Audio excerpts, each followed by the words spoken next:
Welcome to the Fundraising Elevator, where we're all headed up. This podcast is a production of ElevateNonprofit.com, an online learning platform for fundraising event professionals. We're coming to you today from the studios of the AV department. Please welcome our hosts, Kristen Steele and Samantha Swaim. Welcome to the Fundraising Elevator. We're excited today to have Erica joining us from the Cause Catalyst, here to talk about a topic that I only recently learned about and am falling in love with. Yes. Which is fractional development. It's become kind of a buzzy term, and I understand why. It is like the solution we've been longing for. And so we're excited to have you here to share with us a little bit about what you do, what fractional development is, and how this could be a tool, especially in this time that we are witnessing so much transition in the nonprofit sector. So thank you for joining us. Thank you for inviting me. I'm so happy to be here and to talk about this topic. And funny, I didn't know fractional development was such a cool thing. Oh, just kind of fell you're very into trendy. You're on trend. You are very trendy. Well, let's introduce Erica and also the Cause Catalyst to our podcast listeners. As a visionary leader and chief strategist at the Cause Catalyst Co., Erica Soto is a former executive director and a seasoned fundraising professional with extensive expertise in the program and fund development side of business. Her deep-rooted passion for philanthropy has been a driving force since her youth. Erica holds credentials as a major gifts officer and certified fundraising executive, equipping her with best practices and effective strategies to support causes in fulfilling their missions. She's also just a stellar human. Who we just like a lot. So thanks for being here today. You bet. Let's go big picture. Let's orient folks to the space. What is fractional development? Well, I like to explain it like if we can go back to fourth grade when we were learning our fractions. Yes. Good. And we learned fractions with pies and with pieces of chocolate. And we are exactly that. We are a piece. We can come into a development office and play the role of that missing piece. And as we all know, organizations always have something that's in flux. Yeah. When things are in flux for too long, you start to see problems, either staffing problems, money problems, stress problems, frustration problem. And in the end, it's the people that we're trying to serve that really get the short end of the stick. Yep. And so fractional development, our team, we're a team. We're not just one person. It's not just me, but we're able to come and fill in the gap and take care of that thing quickly and efficiently, but while helping the organization still keep their eyes on the bigger vision. Yeah. Oftentimes I see EDs try to jump in to solve their development issues, whether it's a development officer that has left or the team is growing and they don't have all the help, or their gift administrator person has left. I see EDs spend their time trying to fix the problem, which is wonderful and great. And many EDs have those skills. I was an ED with those kind of skills, but On all the hat yeah, bucket. Yes. exactly. But then when I took the eyes off of my ED role, well, what didn't happen in my ED role? Right. Strategic partnerships, board development, major gifts conversations. Yeah. And so we're able to come in and just quickly jump into your team, sometimes even be your team, so that the bigger vision of the organization can continue on as seamless as possible. I think I think it's critical to talk about because I do think we are seeing flux in the sector. Yes. A lot of folks out. They're like, yes, max. Leaving. Out. Yeah. It also means we're having, where there's an influx, there's influx of folks who maybe haven't been in the sector. Right. And not only are there gaps in understanding, there's just gaps in work getting done. And you talking about the ED plugging that hole, but some organizations, that hole's just not even getting touched. Right. Yeah. And so when you're talking about that, when you're talking about money, relationships, fundraising, that sort of thing, the donors on the other side all of a sudden go, what's going on? They feel it. What's my suspicion? Is this where I'm allocating? It just has a bigger impact effect. We look at them as tasks and we're like, that can wait a month. It can't. It can wait if you want it to wait. But the issue is it's going to be a slow bleed. Yeah, it is. It really is. And to kind of regather the confidence of your donor base. Yeah. That's a harder job than just sticking with them and caring for them well. Yeah. Well, it's a moment of transition, I think, that we're seeing where almost every nonprofit we know is saying, we need to fill this role. We need to fill this role. That I think the beautiful thing I've experienced is that when Cause Catalyst comes in, you have lots of different slivers of the pie that you can fill the whole with, right? So it's not just that you are a monolith of one type of role. You're looking holistically at what does your development look like and how do we support that? Yeah. So tell us about just how did Cause Catalyst come to be and what is Cause Catalyst? Sure. It was an accident. As all great things are. It was an accident. Just a little bit about my background. I started on the program side and loved the work I did. I started my work in North Portland, working at a school-based program, and just loved it to death. I got pulled into the development side of things because they wanted to know about the impact of this work. Yep. And so I kind of got interested, and my curiosities to work with development side of things grew. So I kind of grew through that space, development director. Actually, I started like as a grant writer, then development associate or something. I can't remember, some coordinator person, development director, and then ED. And at the time of being an ED, my first ED role, it was a school-based organization as well. So I had the summers off. Oh, nice. And dun-dun-dun, what happened? I have a friend who was a board member and said, we just had to let go of our ED. But we have our biggest 2 events coming up. You've heard this story. We have our 2 biggest events right around the corner, and we don't know what to do. And I was like, I have June, July, and August off. I could have like a slow summer, or I could help out a friend. So I helped out a friend, and I jumped into this, and then my wheels just got going. I'm like, wow, like I kind of like this. And I still stayed in my role. It was a wonderful summer. It was perfect for me because I got to do like half of it was fundraising and half of it was direct service to kids, which is like fills up my heart. Those are my roots. And I worked the ED job for 1 more year. And then it was that next summer that I stepped into it. And I'll tell this little story. Amy, who's on my team, who was my very first team member, it was that first summer, about a month in, I was like, dang, I need some help. I am not at all. I can't do everything. Which I hope everybody that just heard that says that to yourself, that you can't do it all. And I had some like little projects that I couldn't execute very well. And I called up Amy. And at the time, she had some young kids and wasn't really working a lot. I'm like, would you like to do this like from home? And she's like, oh, sure. And so that's kind of how Cause Catalyst started. Amazing. And it took about a year to like kind of get the model up and going. And we just kept sticking with it because we realized that we could step in at a time of change. And I don't say crisis because we don't always help people in the middle of crisis. It's just usually change. Sometimes with change, it also includes crisis. Yes. Oftentimes it does because change is hard, even when it's a good change. It's hard. And so, we just found this kind of rhythm that we could like step in and step out and help when we needed without an organization having to like make a full-time commitment to us. Yes. And it worked with our constellation too. Yeah. And so that's what we love to do. We like to be able to come in, help, assist, be a huge dose of encouragement, and help move the needle forward and just really see not just organizations win, but people win in their roles. Development teams win together as a team.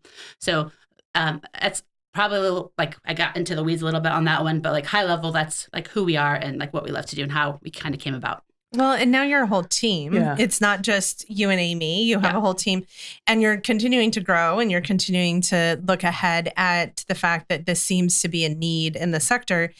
You and I have had a chance now. We've all had a chance to collaborate with a couple of projects and a couple of clients. And what I witnessed is that you bring as much encouragement as you do leadership, as you do systems, as you do fundraising knowledge. So in that, we have an organization that we partner with that organization was able to get the leadership they needed so that the team that they already had could be performing at like an incredible impact, that you were able to put the systems in place to reduce all the barriers to performance. Yes. Right? That you were able to say, that's easy. This is how we're going to move it forward. You were able to automate some things, so it reduced some time load for folks. And then you were able to really do an analysis of where their data or where their donor database was and start to look at where is the first thing that we need to approach? And how do we do this in a systematic, one by one, donor by donor, return to, I know we don't love this word, but return to having a touch to our donor. Like, how many times are we engaging with them? And we just produced an event in partnership with this organization, and they were able to almost double their fundraising this year, having a short time in relationship with you to really start to refine the gold they already had. It was like you were able to take that stone and polish it. You know, it was like they already had it there. It was, they had the people, they had the tools, they had the donors. It just hadn't been in a function that was systematized and thoughtful and donor-centered. It was always a next list, next checklist, next to do. And now you have a much more comprehensive motion forward that is yielding huge results for them. So it's been really impactful to see what you're able to do. And you always do it with so much joy, which is really amazing. Well, I'll just say it was so fun to be able to collaborate with your team on this too. It's fun to be able to collaborate with partners who like are in this together. We share so many of the same values. And so this particular project was like everybody took a really big step in. Yeah. And they brought their skill set and no egos. Yeah. Like no ego here. We have one common mission, and it's to raise funds for this really important organization. And that spirit like just brought all the good stuff out. It did. And we were just so thankful that you invited us in to help with this because it was definitely very joyful. And I love what you talked about how like we bring the enthusiasm and encouragement, and we bring the strategy and the leadership, but we also do the stuff. Yeah. And I think that might be maybe how we're unique with other consultants. Absolutely. And that's just also like the root of like who I am as Erica. And I never want to be too far away from like fundraiser Erica. Yeah. Because I feel like that is what has brought me here today. This is like why I understand those pain points. Yeah. I've been in those points of change and crisis and transition. You saw me. I've been under the covers saying, I'm done. And I was resurrected by community people. It's like, no, you can't be done. Like you have too much to offer this world to be done. And I think Cause Catalyst, that's like a heartbeat of who we are too. Yeah. And so resurrecting all of us and our best and our skills and the bright things we bring into the world, I think is key to who we are. But we also love to be able to like reinvigorate that too in the teams of people we work with, because I feel like discouragement is actually one of the greatest barriers that's hard to see. Yeah. It's like not a thing. We don't talk about, oh, what's the problem? Discouragement. Right. But honestly, discouragement and despair are like two of the biggest things that we come about. I'm not a counselor. Nobody on my team is a counselor. But honestly, like oftentimes the first sessions, especially if we're coming into a place that's been understaffed, people have just been going. It is discouragement and despair. And it's hard to tackle any task when you have that kind of weight on you. And so we are a work with you team. Yeah. Like that's beautiful. We're strategists. I love to strategize. I like big vision, but collectively as a team, we also get the emails out. Yeah. We also like make the connection. We figure out the system. And I'm not the one that usually does this, but my team gets it in the database. Yeah. Yeah, that's important. Yeah. So I think it's kind of like a comprehensive approach to, and it's like a big fundraising hug. Yes. Around the team. And because this work takes rally. Yeah. This work takes rally. And there are frustrating moments where you're like, why are we working so hard? And we don't see the fundraising needle move. It will move. It's just sometimes we have to give some things a little bit more love and a little bit more runway to see them take birth. And I think this is exactly the project that we saw together. Absolutely. It just needed a little bit more runway. Yeah. They had all the pieces. Yeah. They had all the pieces. They did. We just had to simplify. We had to simplify and harness all of our collective gifts. And now it's an engine. Yeah. I'm wondering, so I'm thinking of our friends who might be under the covers. And I'm thinking they hear this notion of fractional development and they're looking at it and going, I think our friends are quick to solution, right? They're like, yes, if I say yes and purchase this app, this thing will happen, right? what would you tell them so that they can go build a case and start having imagination about what the partnership could look like? What does fractional development make possible? Mm-hmm.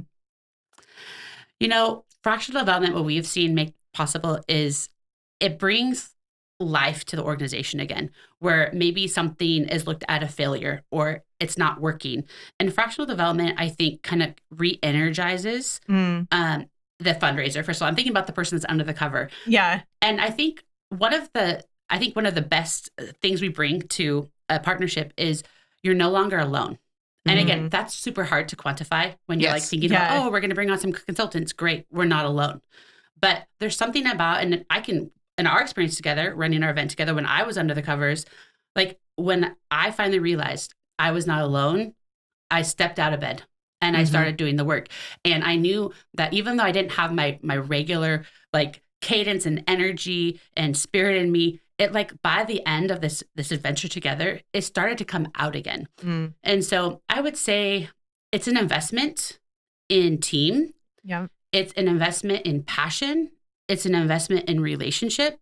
And those three things are so key for any development office to have a fervor that brings donors in. Yeah. And because I know like donors can sniff out, as we already talked about, donors can sniff out like, I didn't get my tax letter.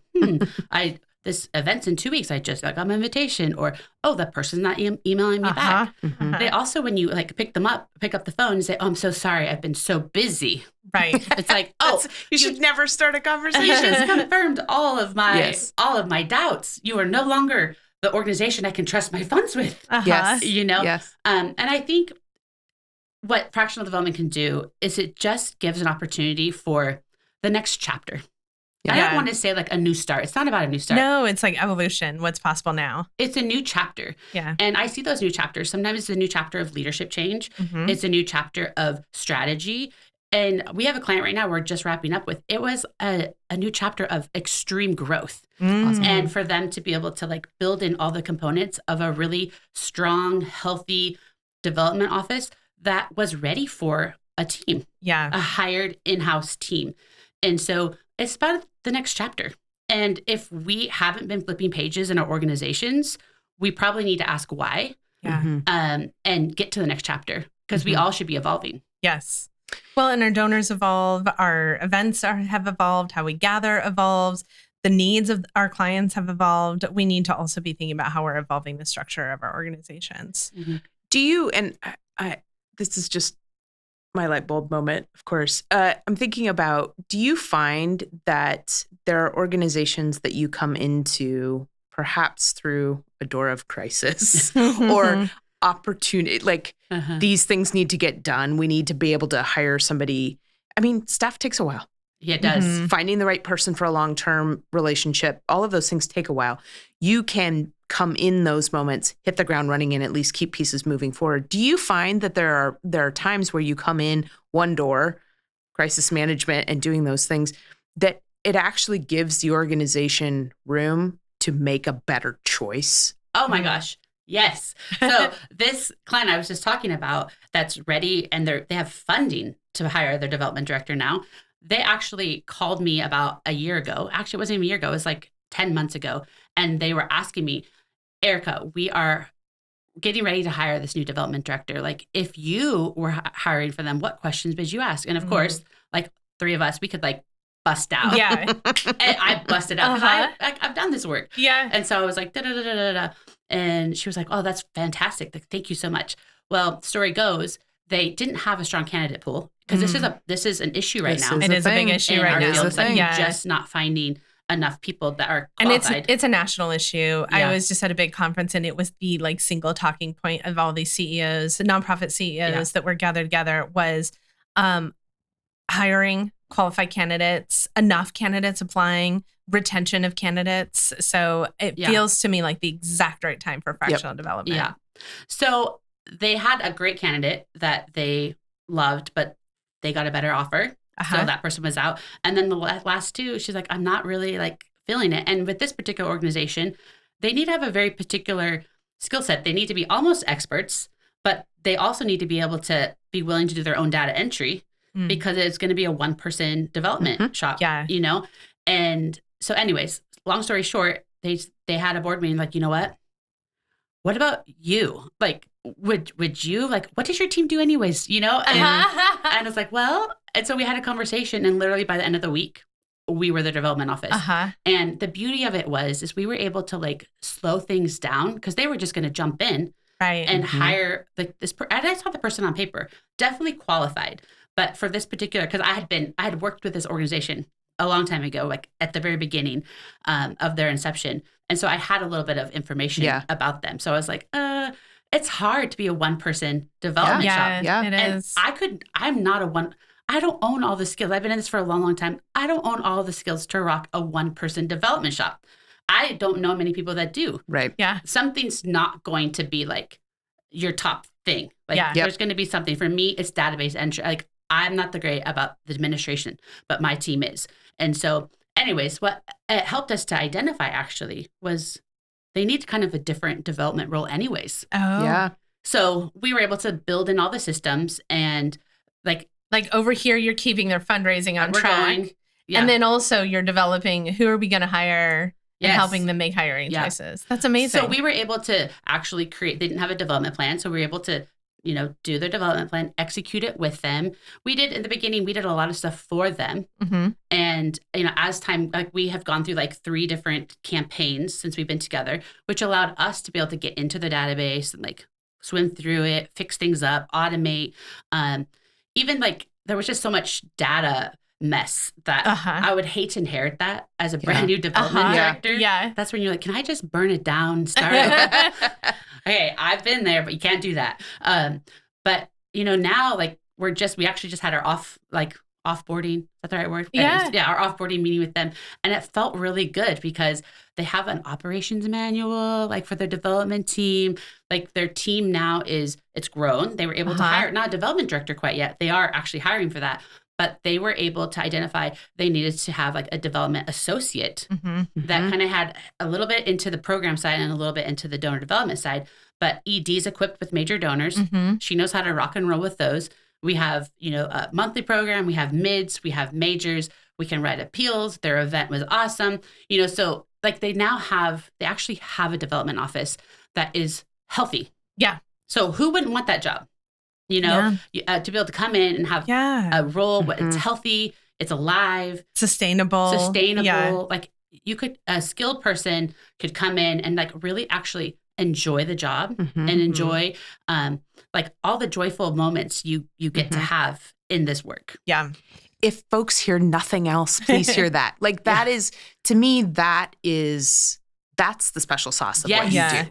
Yes. Is that you are parallel tracks, doing the work, and also making the work possible for someone else to step into, because that I think is also some of the I'm going to greener pastures I like the hamster wheel of development that can be so key to retention. When you have somebody who has the skills and walks in and looks around and goes, oh, this is functional. That automatically you're setting them up to be able to hit fundraising goals. I think people get encumbered with showing up in goat rodeos with huge fundraising goals. And they're like, pick. What actually do you want me to do? Because as a one-person shop, this isn't all possible. So you coming in with a team, keeping things moving and actually achieving some of those pieces, but also making it that somebody could step into that role and that it is achievable is gold for organizations as an investment. Yeah. And I see like my number one problem that I'm seeing like in the last 6 months, and this is across the board, regardless of why an organization is reaching out to us, is organizations are doing too much with too little. Yes. Too much, too little. And it's, okay, I'm going to say it's all really great, good, creative stuff. But in order to do a good job that you can actually like survive, like we need to slow it down. Yeah, absolutely. And we need to have a little bit more realistic expectation. And it's okay to be metered and to have boundaries. And because a boundary, and this might, as a thought, I have a light bulb moment too, like a boundaried fundraiser actually has the capacity to relationally engage with donors in a very meaningful way that shows up so big. Yeah. If we're running into meetings unprepared, disheveled, can't catch our breath, you know, I forgot something, like that's not who you are as a fundraiser. But we have like put this expectation on all of us that we have to be crazies and work 80 hours a week. Mm-hmm.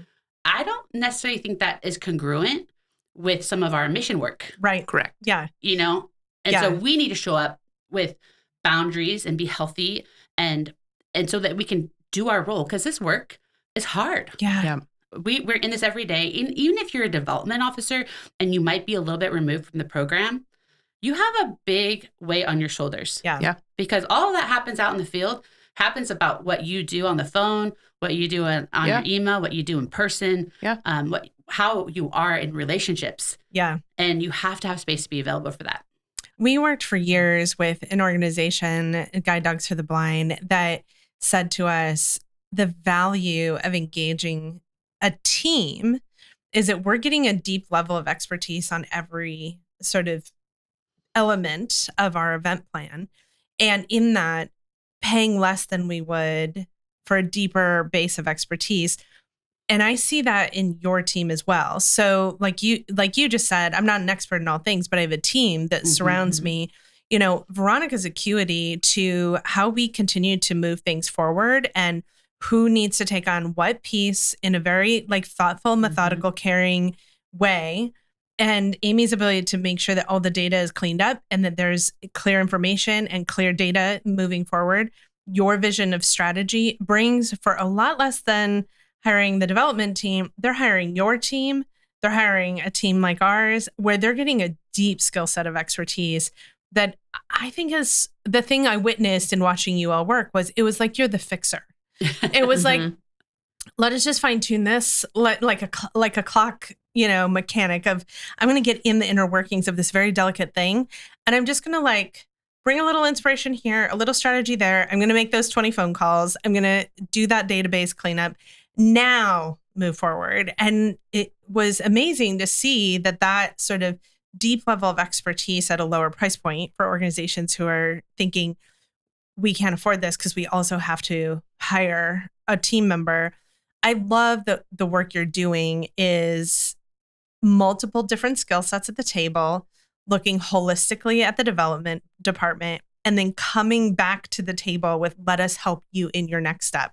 Your hiring process. I'm assuming you'll even help them in hiring Absolutely. That person. Please let me help you, please. Yeah, especially after you've done that Your work. goal is to step in. Yes. To enhance the situation, to get things back on their feet, to make them better, and then for them to go. Yeah. Yes. It's establishing calm. Yeah. Like if Veronica were sitting with us, that's exactly what she says. She's like, our first job is calm. We have to apply the first aid. It's like, this is first aid. Sometimes we're EMTs. We have to like stop the bleeding. Right. We establish calm because when things are calm, we can like think clearly. Yep. And then it's exactly that. We're able to come in quickly. Like if you were to hire a position, you have to do the HR. The first couple of days, it's just doing paperwork, right? Letting them know how to use the copy machine and all the things. And so our onboarding speed is very quick. Yeah. And so we're able to jump in and get going right away because we do this stuff all of the time. Yeah. And sometimes when you're hiring, and right now with the staffing issues, sometimes people are hiring like folks from other fields who have some of the skills, but they haven't actually applied those skills in the context of fundraising. Yeah. So there's a level of onboarding that they also, that onboarding a staff member is also a costly thing. It's cost of time. What I see oftentimes in smaller organizations is there's usually not enough staff above that person or with that person to train them and to onboard them. Yes. And so they just do the best they can with what they have. And it might not be getting the results that the ED expects. And it's to no fault of their own. Right. But that's the other thing. We don't have staffing training time either. And so what we do is kind of we need your database password. Yes. Please give us your data. Like we have a little list of all the things that we need. And like we're able by the end of the day, really. Yeah. So like we can actually like do something, but it's because it's like going to the gym. Like when you start a new workout, like it hurts. It hurts for a while, but soon you get stronger and you can like you can do the class with Stacy, which I can't barely do. But if I keep going, it's I'm going to be able to do it quickly. Yep. And so, I mean, I always talk about I love my team. They're like ninjas, wizards. I love them They're dearly. coming in and doing all the behind the scenes fixes. Yeah, and they care about people. Yes. We care about people, and that's paramount for us. And so people first and the stuff a second. And I think when you get to that point where like, hey, we're just people all trying to do like the right thing or the thing that we can do to help, we're able to like weed through some of these sticky situations. And I know I talked to you about this, but my new kind of term is everything is figure outable. Yes. It's so good. So like we're experts, but we're experts because we believe that. Yeah. Yeah. We believe that. We also do not believe in failure. And, brilliant. Yeah. And so if there's like passion and there's a little bit of will, like we can re-energize. Yeah. And by the end of our engagement with the organization, it's exactly, Kristen, what you're talking about. Like we're hoping, like we don't want to just come in and do this stuff and be like, okay, bye everybody. Like as we're going, like we are equipping. We are equipping. And so that the things that we initiate within a team, they stay with the team. Yeah. They go beyond us. Like we don't want to take all the credit for the success. They did the reps. Mm-hmm. Yeah. We showed them how to do it. Like if you go to the trainer, like actually Stacy, like this class I go to, she's like, if this is too hard, do this. If you want a little bit more, do that. Yeah. And this is exactly what we do. It's like, okay, well, we can do, you have time for 20? You're the development gym. Yes. We are the development gym. And actually like we are seeing results. Yeah. And it's a lot of, like people ask like, what's your secret sauce? And I was like, sometimes I'm like, it's hard to just say what it is, but it's just that we do the stuff. Like you do the small reps. And if we like strip down, like we go back to best practices. I'm highly creative. I love to be creative and try new things. But my team's like, hold back, Erica, hold back. Because the fundraising fundamentals that have been tried and true for so many years, they're still the things. Yeah. They're still the things. And if you're not doing those, then we can't do the all other the stuff. creative ideas are worthless. Yes. Yeah. I know. So it's like, and that's where we see like a lot of stress and craziness and burnout because like we're trying to do all this other stuff and you're doing it, you're active. Like that's the thing too. Our clients that we're working with, people are working. Yeah. They are working and they are working hard. Like if I could grant them like a week off, just somewhere sunny or wherever, if they like the mountain, that's fine too. I'm a sunny girl. But just let them have a little bit of refresh. And let them come back into the work. I would love to be able to. Is there a funder out there to do that? There is actually. There is? Yes. There is a funder that is specifically funding BIPOC leaders in BIPOC organizations to have recovery time. Respite. Yeah, respite. Yes. Especially because so often when we are working within the mission that also impacts us, it's very personal and oftentimes can be very traumatizing on a regular basis. And there is actually a foundation that is supporting leadership in having that time to, one, build a sense of community with other leaders, but to have respite, literally downtime, respite, take care of yourself. Here's tools for taking care of yourself. Here's, let's talk about mental health. Let's talk about how we're, I love how much that. sleep we're getting. And I love them. I know, right? I do. It's such a need. And I mean, we see that. We see tired fundraisers. Yeah. Big-hearted, tired fundraisers. Yeah. And all I want to do is give them a big hug and like give them an IV of encouragement. Yeah. Because they are the ones that make a lot of this work possible. Uh-huh.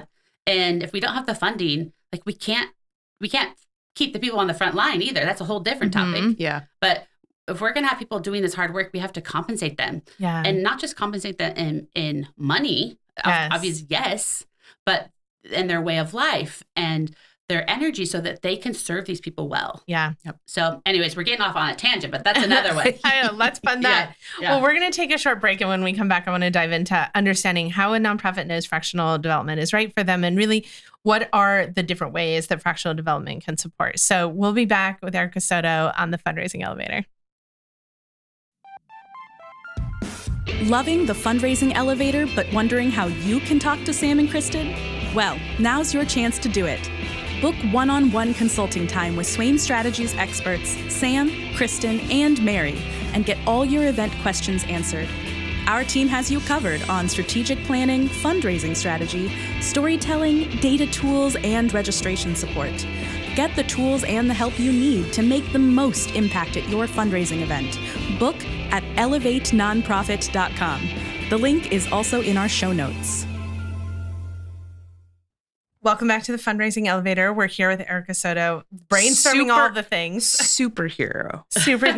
Erica Soto. I think in the last segment you said we come in with an IV of encouragement, and I just think that that's so valuable. If I know your new swag now. I know. Oh, yeah, that's a great idea. We bring the IV of encouragement. I am curious for a developer, or for honestly a CEO or executive director thinking about my development team needs an IV of encouragement. How do organizations know if fractional development is right for them? Yeah, it's actually a great question. And we had a discovery call with a client they're actually not a client, it was an inquiry, and they were thinking that they needed fractional development. And so, of course, we have a process that we have them, a little inquiry form that lets us know a little bit about who they are, what they need help with. And we're talking about IVs, medical, like we can kind of think about this like, there's appointments you schedule and you go to the doctor, you got to go to the dentist, get your teeth cleaning. Sometimes you have an ear infection, you have to go to urgent care. Sometimes you don't know what's going on, but this is not right. You go straight to the emergency room. And so sometimes we're like thinking, okay, is the situation like just an appointment? Is it like urgent care? Like it's acute, we can deal with this now. Or is this like going to require like specialists? Right. And so we kind of have that lens when we're talking with a potential client and just trying to like suss out like, what is the situation, and really helping them to identify, which we do in the inquiry form, help them identify, like draw a picture of like what you would like to see your organization. Yeah. Right. Like what do you want? What do you crave? Like, what do you want it to feel like and work like? And also draw the picture of like, but what does it look like now? And I think those two drastic pictures, and sometimes it's not as drastic as you think. And this is a client where it's like, you actually don't need us. You just needed a little teeth cleaning. Yeah. You know what they needed? They needed just to probably a friend, just a little quick consult, just like your 6-month checkup. And they just needed to know that we're on the right track. Oh, nice. We're on the right track. They were specifically wondering, they needed help with acknowledgements. Is there any organization that doesn't need help with acknowledgements? Right. I'm just wondering. No. Yeah. There's none. We should maybe do a class on that. Just let's make it simpler. But they wanted help they wanted to know if they needed, to hire somebody, to have sitting in the office, or if it would be a better process to them to outsource that and help them with the system. Of course, it was a database issue. It was a database issue and needed database hygiene help. And I'm like, you have 3 months to address that. And I know somebody who's actually an expert on your particular database. My team, we have expert talent in some databases, but not all. And we're never going to try to take on a database. I don't like taking on databases, first of all. They usually win, right? But especially ones we're not super familiar with. Yeah. And so this particular one, I'm like, I know somebody who's like an engineer of that software. Oh, nice. And in 3 months, you're going to be up and running, and you're going to hire the person. You know exactly what you're doing. And so for them, it was really clear at the end and they just were so thankful. They're like, okay, I think we just needed to talk it out. Yeah. And so I think too, for another client that is a client now who called an inquiry, it was an ED who was like totally burnout and realized that she was in a place where they needed to talk about the transition. She didn't have the fundraising muscle anymore. And she was realizing my time at this organization is probably coming to an end. And like us, we don't want organizations to like hire us and like we do all this work with them and then it just like gets put on a bookshelf. Yeah. She had been there for 7 or 8 years, and she's like, I've built things up, and my thought is like just to hire a development director, but I don't think I have the energy in me to actually like equip that person. Yeah. And so I think if you come in and help me, you can help me like put things on paper, automate things, and get it ready for perhaps like a deputy director who could like work alongside me for, a year or so. Yes. And then I can, graduate. It's not the right word. Retire. Yeah. Or graduate. It's kind of graduating. Yeah. And so those are two examples of like where it was very obvious that this first organization, like they were totally great. They just needed like thumbs up. You're on the right track. And we're here for that too. And then this other organization, it's like, we're in this like place where we don't even know where to start. And I'll tell you about that particular organization. They have a team of like big-hearted people who love this work, who came to it because they were recipients of the mission, but not necessarily none of them. Yeah. But they're like, talk about muscle. Pep, I always talk about this pep in the step. That team has pep in the step, but they have a leader who is like tired. Wah. Yeah. She's tired and hasn't had time to like fully equip the team. So we're bringing our fundraising engine in to kind of equip that team. They have energy. Yes. Pep. We got something to work with. Yeah. And I think in doing so, I really want this particular executive director to have a strong finish. Yeah. A finish that she's proud of. Yeah. So, part of it's like trusting us too, which I mean, so a lot of people are like strangers. You know, who are you? I mean, we've basically been an organization that's been word of mouth and just we find people, kind of how CCC even started.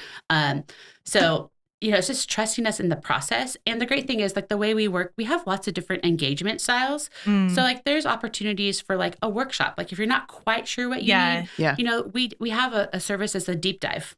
And it's about 8 hours of time together where we like literally jump into it and we suss out like, okay, these are the things that we see.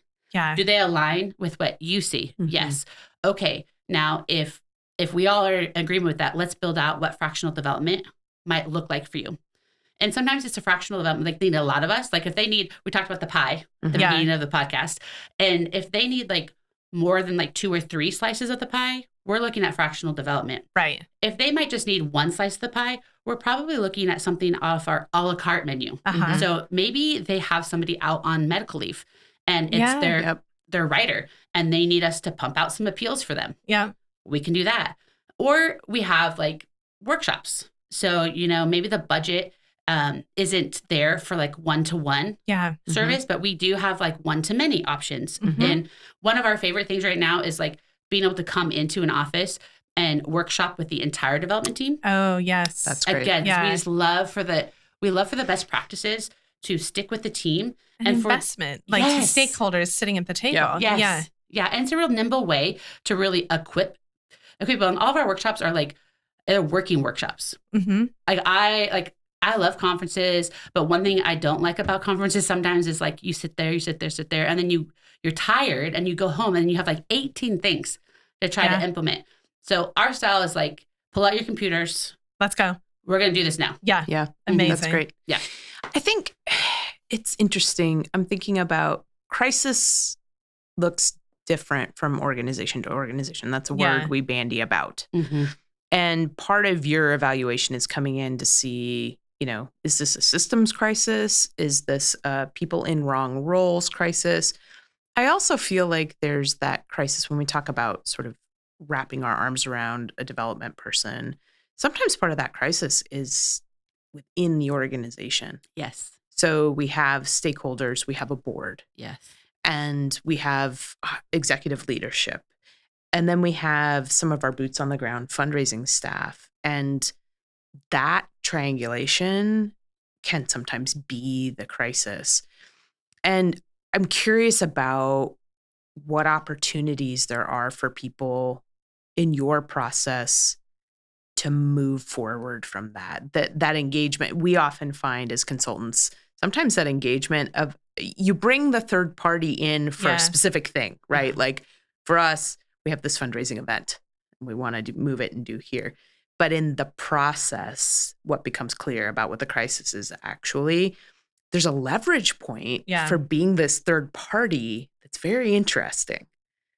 Is that your Very experience at all? Yes. So I asked my team this question, and Veronica's like, you scream, you yell, you run, and when, because it's true, you usually are coming on scene and there's something isn't working right. Yeah. And it could be a thing, a system, which I hope that's what it is. Yes. Or it's people. Yeah. And the people conflict is a lot harder to navigate. Yeah.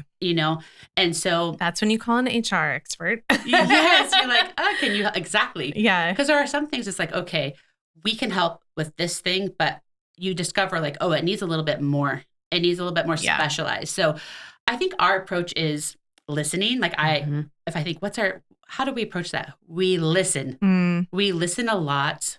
We affirm a lot. And this is where I was like, we're not counselors, but sometimes we are like fundraising counselors. Yeah, absolutely. And I just think, okay, because I have been in those shoes, like what do I need at that moment? And really in those moments to have buy-in, I need somebody to listen to me, not just to solve my problem, but to understand like what I'm feeling, what the pressure is, what the stress is, what my life has been. And I think when you can establish the fact that you matter, like you matter first, and then this mission matters. Yeah. And this mission is the reason why we all bellied up to this table. Right. And why we've been in this chaos. Yeah. Because sometimes we don't realize until like we don't realize how much chaos and stress there's been until like something does happen. Yeah. And you're like, oh wow, that's why. Yeah. And I think, I mean, I like the image of like with the leaves fall in the fall in Oregon, which is a lovely thing. If you haven't seen it, come here in the fall. It's beautiful. Beautiful. You could like just clean up all the leaves and put them in a pile and clean them up. Right. Or you could just like let them be, and like you could just like make your own path through it. And I think a lot of the work we do is that because we're trying to be gentle. Yeah. And just like let the things lay where they're laying. Yeah.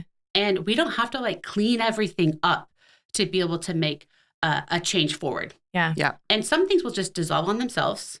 And then others will need a little extra cleanup, but we'll get there. And so I'm not directly answering your question. No, but that's exactly where I wanted to go, because I do think that often people engage outside people as the fixer. Right. Like I'm going to buy this solution right now. Yeah. And you do hit the ground running in certain pieces. Yep.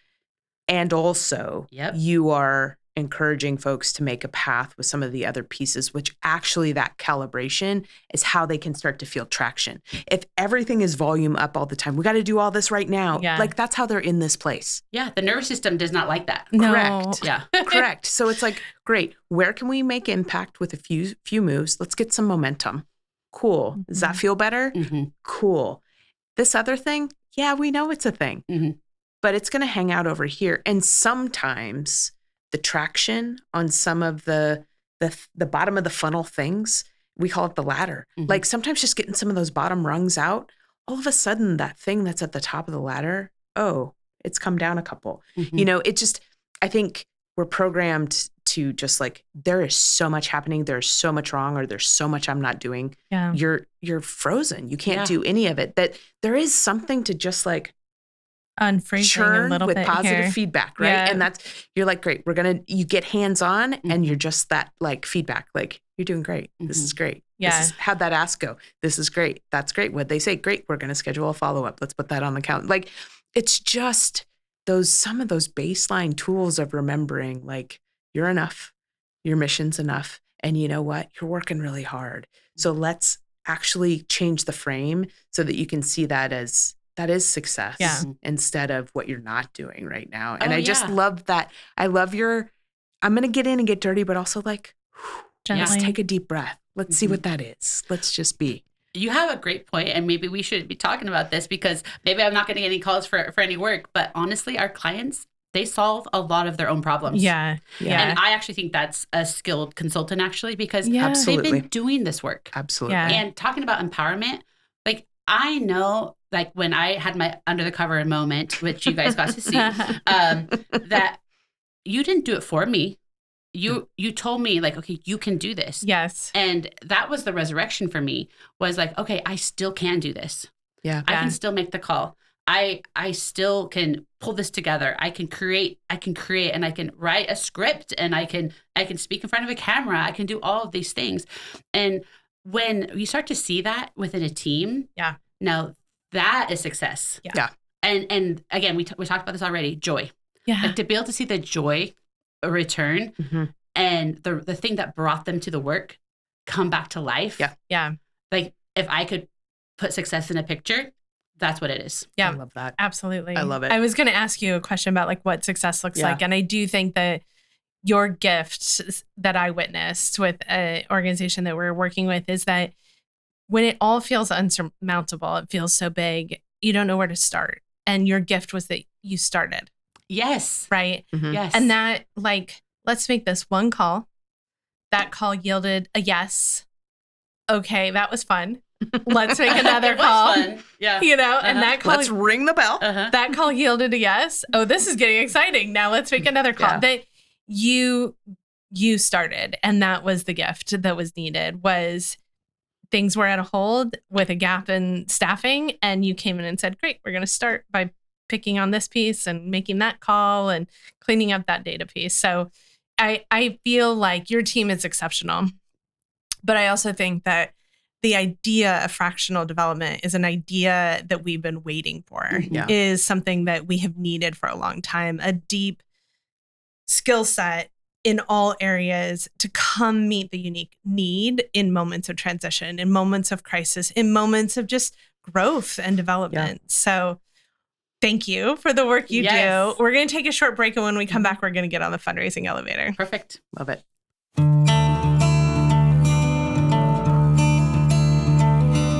At Elevate, we believe in bringing people together. Our online learning platform for fundraising events has webinars, workshops, downloadable tools, and more, designed to save you time and stress when planning your next event. We're getting nonprofit, development, and event planning professionals the tools and ideas they need to create events that inspire donors and raise more money. So join us at elevatenonprofit.com. The link is also in our show notes. And we're back. We are here with Erica Soto. She's amazing. And she is making organizations' lives amazing by reminding them of the power that they already have, which is just brilliant. Erica, I would like you to join us on the fundraising elevator. We're going to go up to the penthouse. That's where the party is. Mm-hmm. Talk to us about an event gathering that you were at that was memorable and what made it memorable. Sure. I'm going to share an event that was during COVID time. Mm-hmm. And it was for one of our clients. We had to, like many, transition our in-person events to, it was actually the second year. So we weren't quite ready to be in a room together. Yeah. And we did a drive-in. Oh, so good. We did a Love drive-in, it. like old fashioned. We even had like the radio station. And while like I felt like all the details of this event were just exceptional, I had this moment where I was able to step back and like look at all that was happening. And I think it was extra special because these kinds of experiences we hadn't had for so many months. Right. And I don't get choked up super easily, but I was choked up. I mean, all the pieces that you'd want in an event were there, but the one thing you can't like necessarily like buy and bring was this sense of community. Yeah. And I saw for this is an organization that helps kids with cleft and craniofacial conditions. So they already were feeling very, very isolated. Yep. Like it's an issue that they deal with as a community. And I just looked at the field and I saw like balls being tossed from like the young to old. I saw kids interacting that didn't know each other with each other. I saw this joy, I saw this joy and this togetherness. And I just didn't want it to end. We did this really fun thing where it was Cleft and Craniofacial Awareness Month as well. And so we had a competition of like decorating your cars. And of course it was a smile theme. And so like the cars were covered with kids' stories of their cleft journey. And That's amazing. I mean, everybody did it. Everybody did it. And so it was like this collection of stories, this collection of experiences. And even though prior to the event, many of them weren't necessarily connected to one another, in this moment, everybody was connected. Yeah. And the other special piece of this event for me, which is totally kind of my style, when it brings me right back down to my roots, is the entire initiative was led by kids impacted by cleft and craniofacial conditions. So cool. So we gave the mic, we gave the stage to those kids. I always wanted in this organization for those kids that were a little farther along on their journey to have a platform for leadership.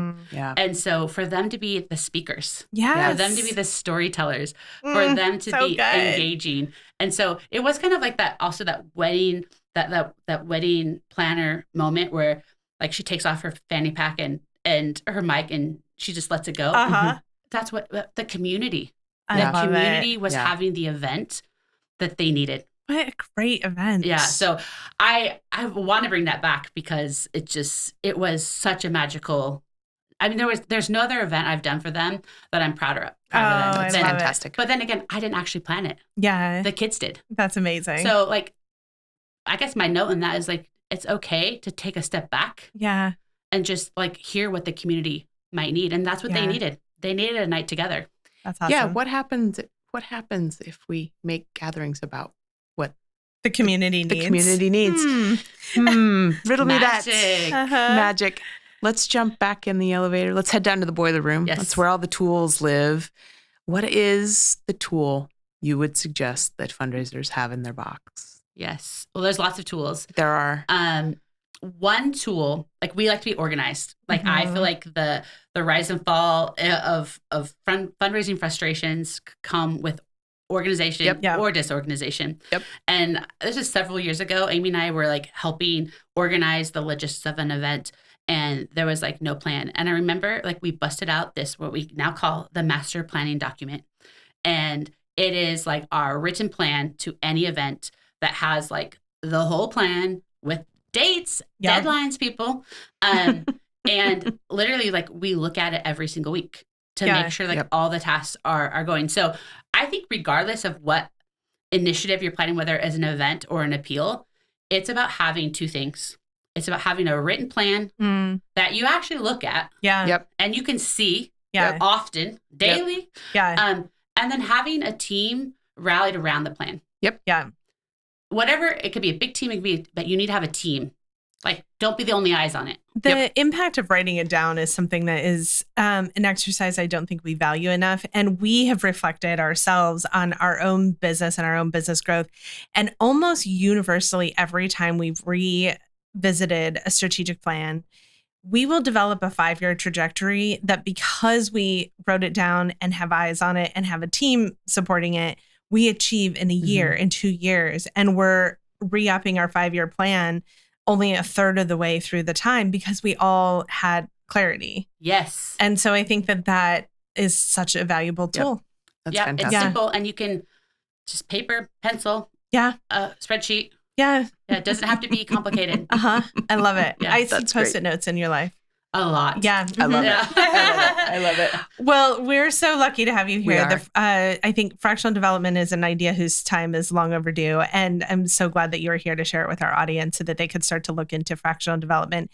If folks want to find out more about you and get a hold of the Cause Catalyst, how do they find you? Yeah, they can go to our website, thecausecatalyst.co.com. And we actually have a nice little inquiry form where you can like fill out the inquiry form and actually like book a complimentary appointment. Great. We love to hear from you and see what's going on in the field. And if there's a way we can serve you, we're here for you. I feel like there isn't a single organization we work with that couldn't be served in some way by some little sliver of pie that could help their development team. So thank you for all the work you do. Thank you for bringing joy back into fundraising. sure. I think that's such a beautiful, It's contagious. an IV It's of contagious. encouragement. Yes. Well, thank you for being our IV of encouragement today. Well, thank you for having me today. It was a joy. Fantastic. The Fundraising Elevator is produced in partnership with Swaim Strategies at the studios of the AV department. The program is produced by April Clark and directed by Steve Osborne, with audio engineering and original music by Dwayne Anderson and Heidi Christensen. Video production by Chris Peterson, Whitney Gomes, and Nathan Bouquet. Video editing by Steve Osborne. Graphic design by Pendulum Creative Group, and support from Sophia Keller, John Lyles, and Andy Dowsett.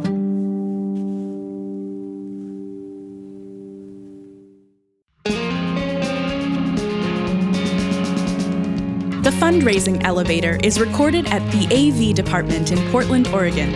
For years, they've been our trusted partner, delivering exceptional audio-visual production and videography for nonprofits. In 2020, they transformed into a dynamic live streaming studio, producing more than 900 virtual and hybrid events. Now, we embark on an exciting journey together to bring you this podcast. Seeking the best in live events, video production, and live streaming?